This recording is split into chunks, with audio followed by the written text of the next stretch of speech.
Hey everybody, this is Mark Sharp with Multifamily Mixtape. Joining me today is Joy Davis, Association Executive for the Upper State Apartment Association in Greenville, South Carolina. Thank you so much for joining me today. Thank you, Mark, and good morning, everyone. Mark, I appreciate you having me on this morning so we can discuss our fabulous association here. Absolutely. Just like Courtney and Andrea, I had them on the last episode of I called this the interview with excellence or an interview with excellence. They were Like part that. one. You're part two, but the reason for that is Upper State Apartment Association NAA's 2024 mid-sized affiliate of the year. Um, how does that feel? Uh, it um, it was surreal, and as you know, you were there, just to be able to feel all that. There was so much talent around us, and so many great nominees for this particular award. But I knew in my heart, in my mind, my gut, that we had done everything that we could possibly do. And if we didn't receive it this year, then we just didn't. It wasn't by us not doing something, but we had checked all the boxes, and it was exciting for you and our staff member to be there, and as well as our members supporting us. And you could tell by the screams that they were Right, all right behind us when right. we were announced. So it's a pretty big thing. It's exciting. It's nice. I've never been one that has to have the immediate recognition, but it's nice for us and our members to be recognized for this one. Absolutely. So yeah, we win the award, right? But what goes in, what goes into that? You have been association executive at Upper State for a little over 8 years, 8.5 years. um, and so what? I mean, in your opinion, right? Yep. What goes in, or what had to happen 8 years ago to bring us full circle to this point. You have all day for this discussion. If we need Uh, it. Basically, just like you, I have been in the industry for quite a while, served on the board for 9 years prior to coming in as a staff member. And I had a real good idea. I mean, don't get me wrong, we knew the association was great, always has been. But looking at it from a member standpoint, I knew there were things that could have been improved on and changed. Once I accepted the position 8.5 years ago and came into this role, um, I have always lived my life, I think, by the golden rule: treat others as you would like to be treated. And Sure. then I learned all of that from being on site in property management. We like to call it fair housing, but it's still the golden rule. One thing that I saw our association was lacking in was member engagement. The association had gotten to a point where we had performed as a good association, but membership had kind of gotten stale, and programs gotten stale, membership had fallen off. So once I accepted the position, my number one goal was member engagement. I knew that if we could recontact and rekindle the relationships and the members that had once been active by increasing member engagement, everything else would fall into place. If you get the people in there and you get them excited and happy, Mhm. happy to serve, happy to be there, and then they're getting fed, then everything else would fall into place. So I'd say my first year was focusing on putting the right people in the right positions so that we could grow. And when I say right positions, this not just the staff, but our committees and our board members, That's right. and getting everyone on the same page so that we could grow. Uh, Once the members started coming back, of course, the financials fell in place. Everyone was getting fed with our robust education program professionally as well as personally. We started adding in some fun really fun events. So when people came to the networking events, they were glad they were there. They were happy to be there. We enhanced our philanthropic efforts. We switched around some of our gifts so that our members could receive some assistance when they had a crisis, Sure. as well as our outreach into the communities. And, everybody loves giving back. People want to feel that they're doing something. Mhm. So we revamped our outreach program, and our volunteers know that when they're here, they're not just here for USAA and our industry, they're also helping with our outreach and, helping those less fortunate. Every year, as you know, we try and have four nonprofits that we give back to. And in the past, it's been Safe Harbor, Harvest Hope, Myers Center, Red Cross. We just try and change it up a little bit. Yeah. But making the experience an interesting, fun, self rewarding one for our members has been what it's all about. We know it's a relationship business. And when people form those relationships and they're fed, then they want to be a part of it. Right. And you mentioned relationships, and that's one thing which maybe we'll get into later. But with AI, a certain aspect of AI sort of getting into our industry and taking over a lot of things. That's one thing that AI will never be able to do, is to build a Never. relationship. Nope. So, having that. That member engagement, that face to face, those fun events, those team building, association building programs, tasks, events. That's something that AI will never be able to replicate at all. So, Yeah, it's so important. Most people have that need for that belonging, that sense of belonging. mhm, AI will never give that. nope, But that's what we focus on here at USAA is, trying to give that what you need. right. So I'm not gonna like put you on the spot here for an exact number, but 8 years ago, 8.5 years ago, do you have a ballpark of what our association membership was, what our total unit Oh, count? really? Let me see. Yes, of course I do. Every year, update the spreadsheet that tells us where we are, how we're doing, what we Yeah. need to do. Yes, in 2016, when I joined our membership units, of course, in this industry, we measure growth by the number of units. We Yep. had, it was right at 34,000, a little less than 35,000 units. And we are pushing the 75,000 number. And we watch that as staff members because NAA measures your abilities and your size and your awards based upon your unit size. And right now, we're the big dog. We're up there. We are We just got representing. bumped, right? Yeah. And when we hit 75,000 units, we are considered large. We got to start over. We got to start back over at the Right. bottom and be recognized again. But that's okay. We can do that. So, Yeah. yeah, we're actually double. So the size when I joined 8.5 years ago, we have doubled, and not just our units. We've doubled in our supplier partners, our Right. management companies, Right. volunteers. I mean, our volunteers, our member engagement, as we track, is out the roof. It's where it needs to be. That is to me I mean, as we've been a part of it.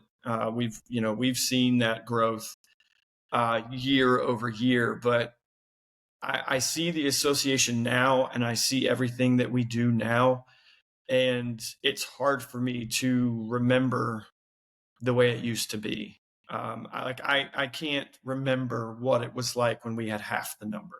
I can't remember that. It's the change that has happened, the growth that has happened to our area, to the upstate of South Carolina. I mean, we're on every top 10 list from, I mean, it doesn't matter what the magazine's called, right? I mean, we're there. And um, Unfortunately. hey, but that increases our numbers, right? I mean, that increases. No, it's twofold bittersweet coming from a native. Yeah, Yeah, that's 35,000 more people on the road. That's 30, but I mean, it's great for our area economically, growth wise. But grocery store lines get longer, traffic lights, sitting at traffic lights longer because of the vehicles, the road construction to handle all of the new people. Yeah, it's it's a challenge, but that's a conversation for another day. that's right. Getting SCDOT brought into the conversation, Yeah, good but luck there. I'm sure that's a problem everywhere. It's not just here. I know, Charlotte, 85 and 77 have been under construction for 30 years, right? So Yes, that's that's a problem. it is a But big problem. yeah, so we talk about our award. We talked about the award for Upper State, and some of the things, and we'll get into some of the things that the association had to implement in order to handle this growth, because it's not that we just have new units and like, okay, we're good to go, but there were a lot of things that the association had to put in place in order to handle that growth. Right. And you mentioned programs, and you mentioned not just staff, but committee members and boards, and so there are a lot of moving pieces and a lot of changes and things that had to happen in order to handle that growth as well. And I want to get into that, but first, I want to ask you, my big push to start a podcast was that why aren't people choosing our industry as a career path? You and I sat on a call yesterday with IRM and NAA about some things that they're trying to put into place, or a way to bring what other associations are doing into one umbrella and under, let's do things this way. But so I want to ask you, how did you find your way into the multifamily industry? Just like probably 95% of the individuals, it happened. It was by accident. Well, not by accident, but it was just because it was there and I happened into it. And that's exactly what we're trying to change now is property management isn't a degree or a certification up until probably the last couple of years. So we're Right. all becoming aware that, people don't have trades anymore. They go to college and that's what they're supposed to be doing. But we've realized that we've got to educate the average public on we're an industry, we're a business, we can offer you a career. So that's one of the problems we've had in the past, and like the meeting yesterday, being able to get into the schools and in the communities and just create awareness. Yeah. So I was listening to the radio recently, and I can't remember who was talking, but it was somebody, and they talked about excuse me, the baby boomers, and how they entered the workforce as laborers. So Hmm. we had people coming out of the service and going straight into the workforce as laborers. So you have 20, 25 year olds hitting the workforce instantly, which allowed the boom that we had. Hmm. Um, right. And now the people coming out of school, the people coming out of college, the 20, 25 year olds are not going into the labor industry. There are now, I would say the world has changed. There are a lot more opportunities and a It, lot more avenues for people to serve and to do, but all of those people who joined the workforce so many years ago, they're getting out, and we're not replenishing the workforce the way we used to. you're So exactly right. you mentioned you found the industry by accident, and I found the industry by accident. Andrea, Courtney found the industry by accident. Uh, Accident, yeah. You were sitting in the same conference I was sitting several months ago, and 400 people in the room. And I think it was Dr. Debbie Phillips asked, how many of you chose the multifamily industry as your career path? Not one person raised their hand, not one. So it seems to be an industry of accidents. So how do we fix that?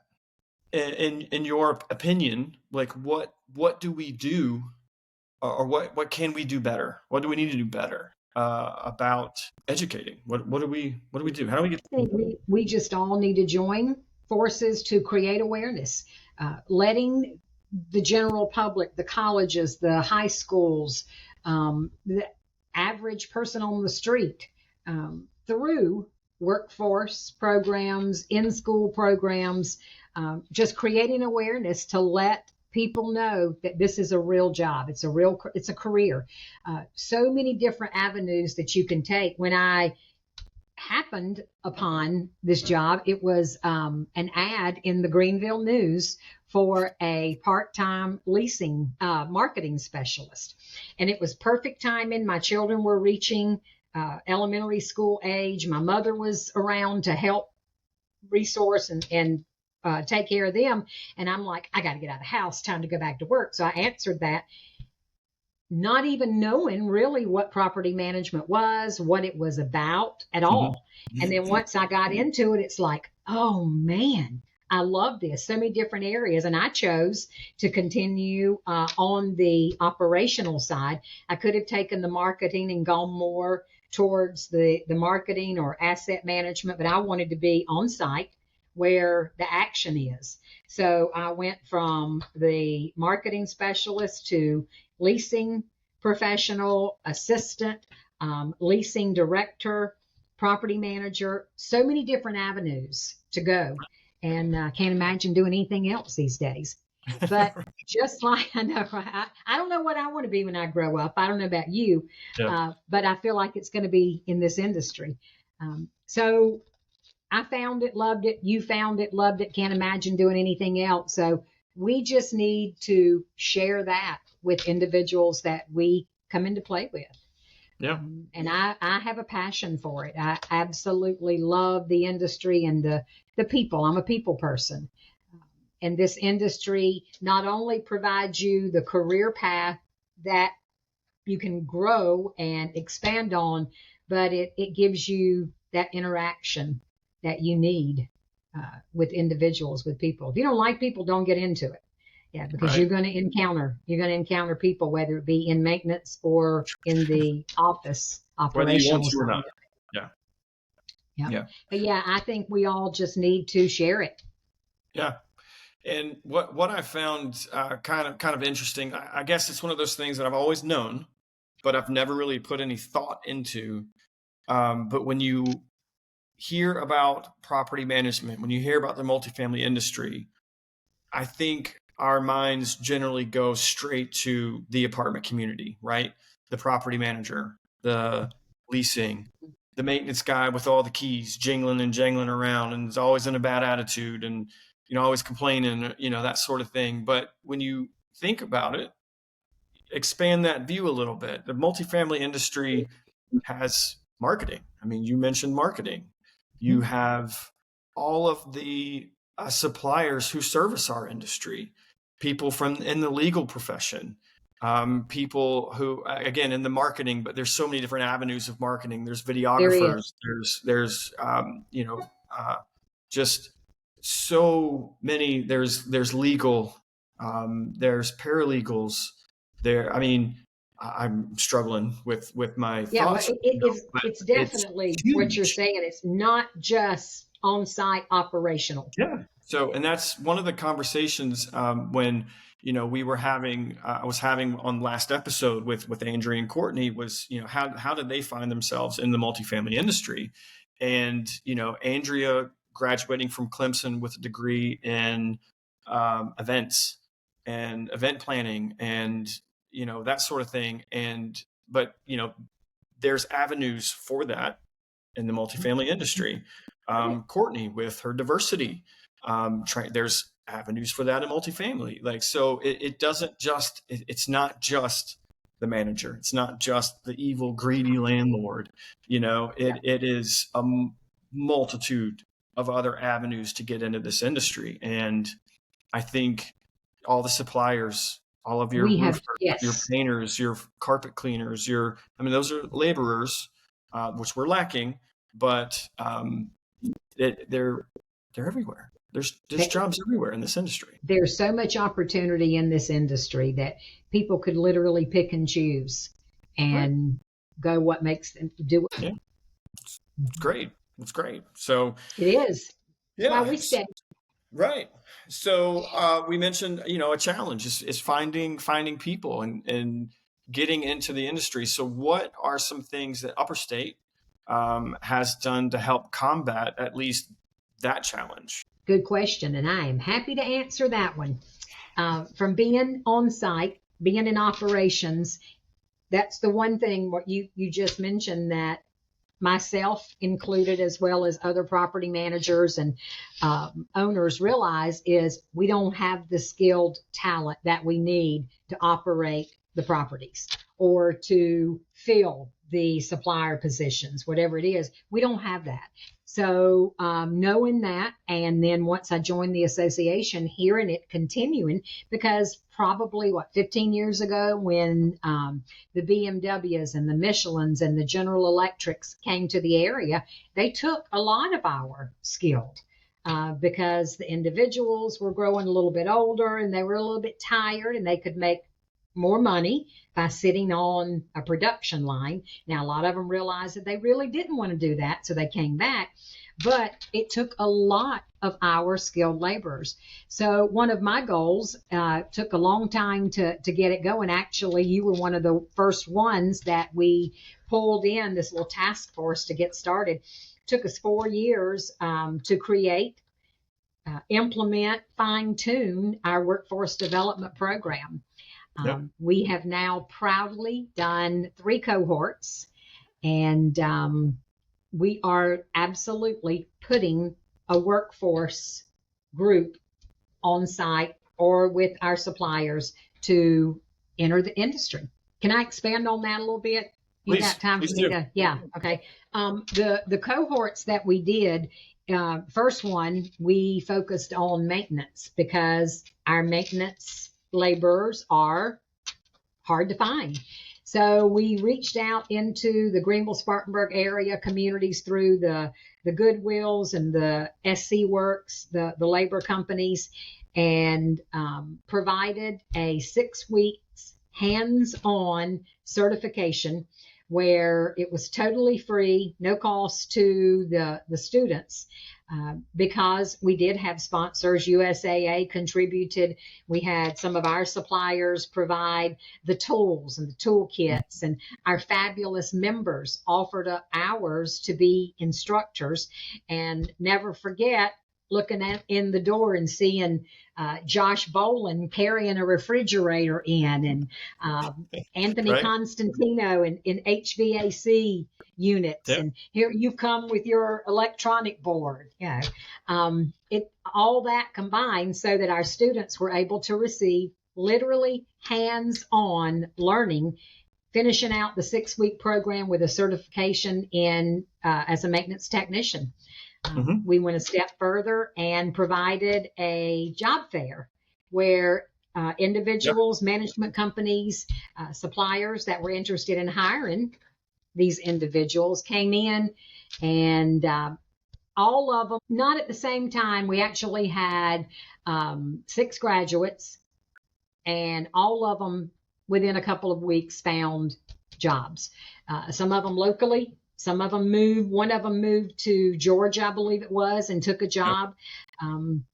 But they all got into the workforce. We took it a step further and partnered with Entryway, South Carolina, a company that provides resources for the individuals who need something more than just the career. We helped them get the training and get the job, and those that needed housing, computers, experience, mainly the roof over their head. Entryway of South Carolina was able to help with that. So we not only reached out and helped individuals learn a trade. We helped them find a lifestyle. It was a lifestyle Right. change for them. So that was our first cohort. Our second one was a leasing Hmm. consultant training.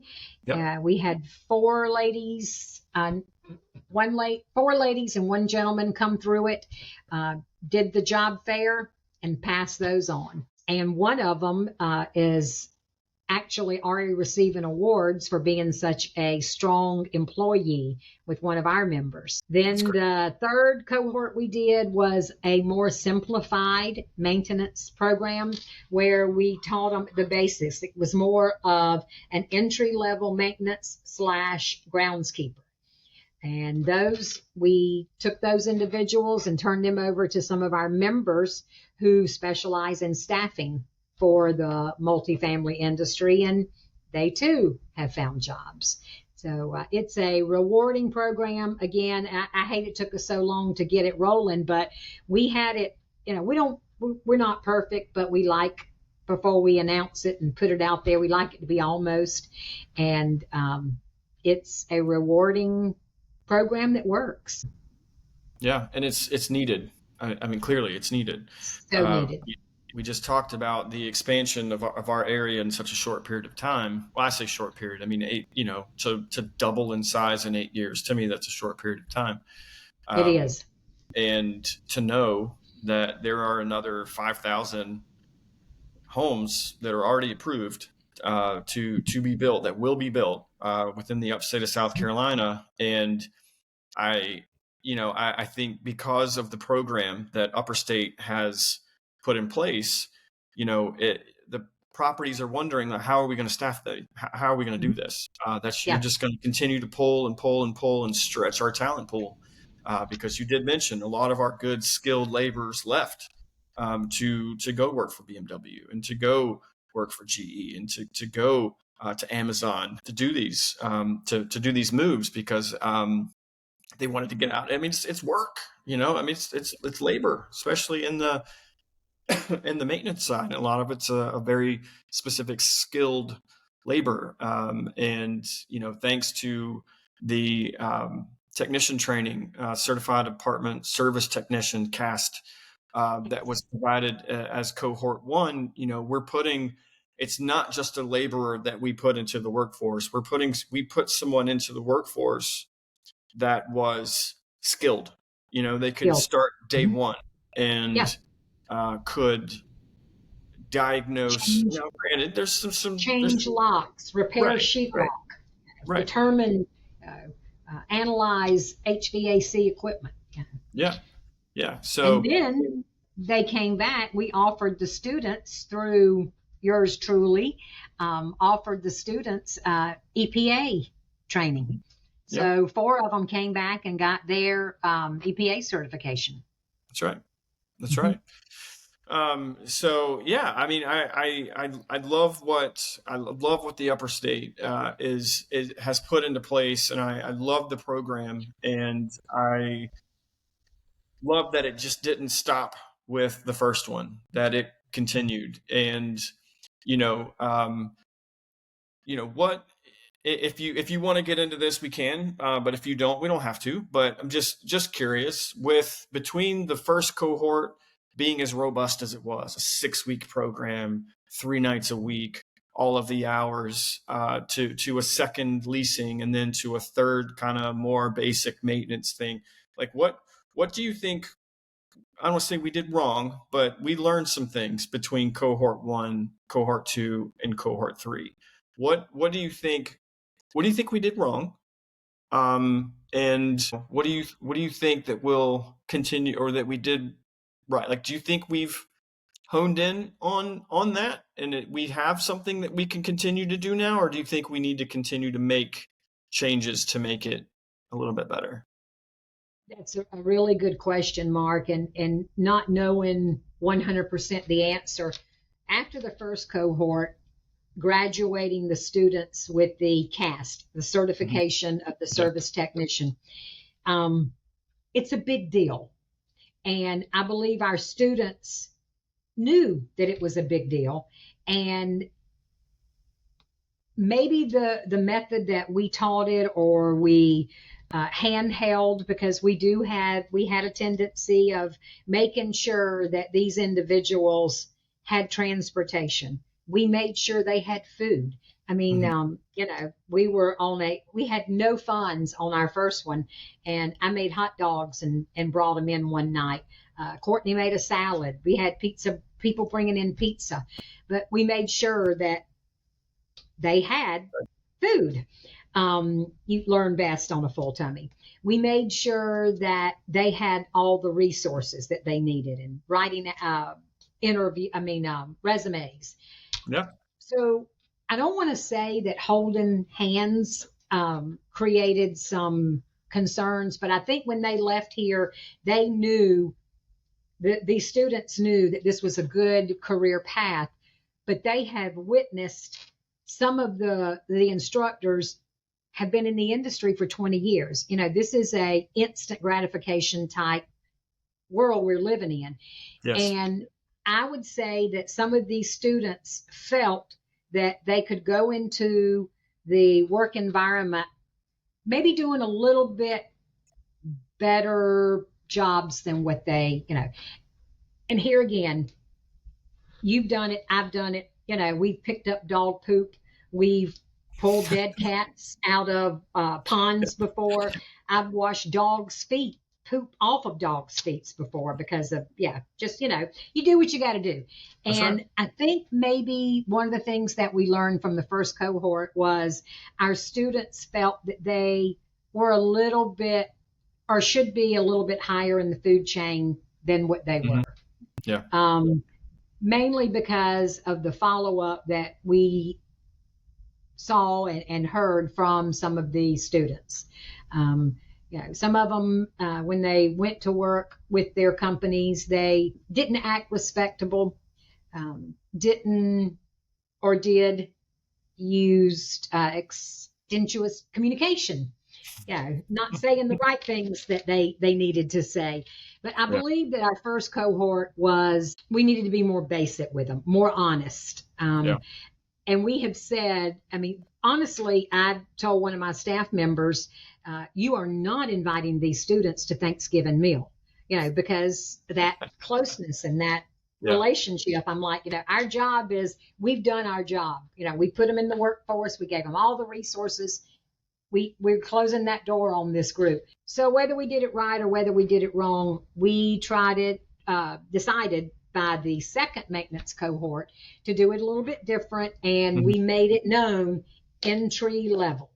Yeah. Entry level. This is what you do. So that if an individual, one of these, went to work entry level as a groundskeeper or as a basic turnkey maintenance individual, their actions is what would get them to that next level. We weren't advertising that you're coming in at a higher level. Yeah. We told them this is where you're starting. We were a little more stern with them on if there's any reason why you couldn't pass a drug test. Right. Please let us know. We can help you with this. Please let us know if you don't have a driver's license. Please let us know if there's any reason why you could not go to work with this company. Because we knew putting individuals through the training and giving them a hope that they could have a new career, and then all of a sudden they find out, my background is going to prevent me from getting this job. What does that do to their mental health and behavioral health? So we did approach the second maintenance cohort a little more sternness, a little less hand holding, and a little more reality. Yeah. Yeah.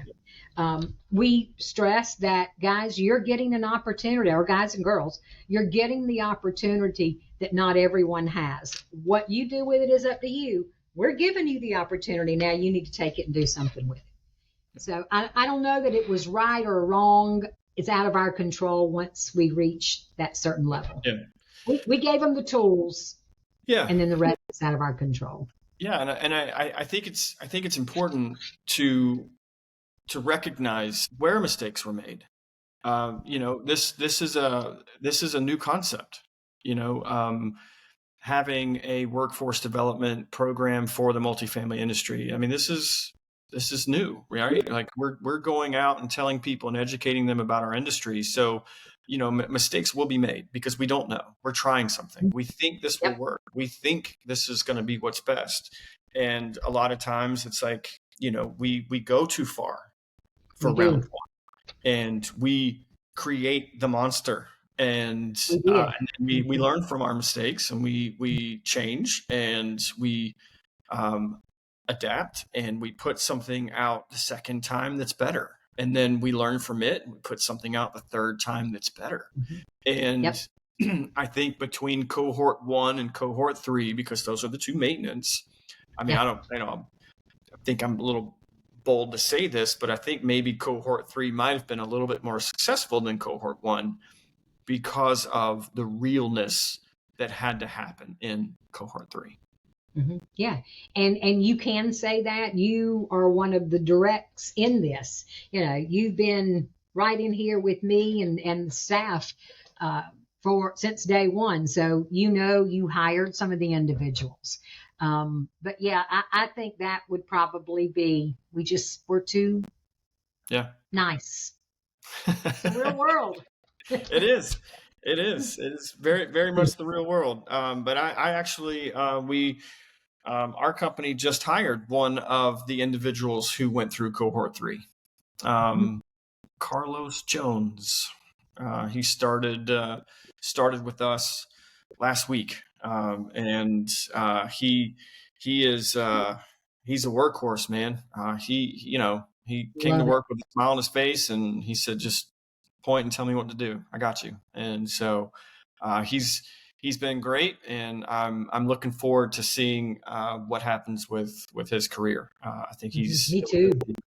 he'll be a good one, and he's hungry. He wants to learn. I love Um, it. yeah. That's our So goal. yeah. So one or two other questions, and then we'll wrap up here. But you mentioned how you got into the industry, but kind of just briefly, what makes you stay?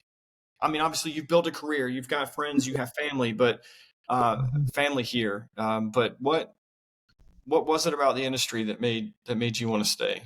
That is a very easy question to answer, mainly because I didn't get my Mama Joy title without earning it. It's the people. Yeah. It is hands down the people. I've always had a servant's heart, and being on site, when I was working on site, it was being able to find that perfect home for people, putting them in a home and then keeping them happy so that they stayed in that home, serving them to the utmost. And then when this position came available, I was able to serve the people that I've been around for 25 plus years. Yeah. The friends and the relationships that I've made in this industry, this position gives me the opportunity to serve them. Um, there's never a day that we don't have individuals come into our office. And typically they come in for a reason, education or to drop something off, pick something up, but they stay. Hmm. And that gives us the opportunity. I mean, they come in and they sit in the office and they talk. They generally talk. And it gives me personally the opportunity to be that consultant Right. that people are often looking for. Yeah. It's not a mistake that I'm in this position because I touch so many lives, so many different people. I don't touch them all by myself. It takes an army, but that's what keeps me here, and I think that's what keeps our members coming in is being able to know that they're very important. What is it in the movie Arnold Schwarzenegger, Jingle All the Way? You're my number one customer. Um, yeah, Yeah. always believe that the person that's sitting in front of me is absolutely the most important. That's awesome. So I love people, and that's what feeds me and my wheelhouse, and what keeps me here. Good. Yeah. All right. So, last question, Joy. What would you like to say to anyone who is interested in joining the multifamily industry? Just do it. Just do it. Come on, Nike, just do it. Um, because as we said before, there's so many different avenues that you can take the career path. If you like people, you can stay on the front lines. If you like working with your hands and serving service industry, you can go that route. But it is a career path that can absolutely service you no matter what your desires are, whether it be, again, operational, supplier driven, upper management. It doesn't happen overnight, but No, whatever it is that you prefer to do, you can take it and do it in this industry. It's an up and coming industry. It's so rewarding because you can do so much with it. But I mean, like if you are, for whatever reason, relocating across the country, you can take this job and go. sure. You can, there's just so much to do with it. It's very lucrative, it's rewarding, and I say just take that step. You never know till you try. Just do it. Just do it. Yeah. Let's get us a headband that says that. Let's do it. That'll be that we'll change that to our not our mission statement, but it's Our just vision. our vision. Hey, Just like do it. that. Don't Yeah. say it. I'm Yeah, all about making it maybe happen. that could be the vision for the the committee or whomever decides to take over workforce development. At some point, just Yep. do it. That would be awesome. Just do it. I love it. Well, Joy, thank you so much for your time today and just getting real, really, with the industry. I think a lot of people want to hear what they want to hear, but it's also very nice and refreshing to get the realness in it as well. It's not all sunshine and rainbows. It's hard work, but it is an industry that is not going anywhere. It is an industry that is only going to get better. You said it just a second ago. It's an up and coming. As long as we've been here, it's a shock to know that we're up and coming. But it's such a wonderful, vast industry with so many options, so many directions, so many career paths that there's no reason why in a room full of 400 people, no one raises their hand as choosing that. Right. And I just value our friendship. I value what you've been able to accomplish at Upper State and for our industry and for our members and our stakeholders. And I just, I really, really do appreciate you taking your time today to talk to me and educating anyone out there who might be searching for an answer, and maybe something we talked about today will give them that to Yeah. help push them. I sincerely hope so, Mark. I hope that whomever your audience is and who will listen to this and watch this podcast, if there is any interest, or if you know of anyone with an interest or them as an interest, whatever it is, I'm always available to answer questions and put them through some training. But that's what it's going to take for us to continue to grow this industry is awareness, word of mouth. Get it out there so that others can enjoy the benefits that we've been able to take advantage of. Yeah. I'm the first to tell you, I have the absolute best job of my life.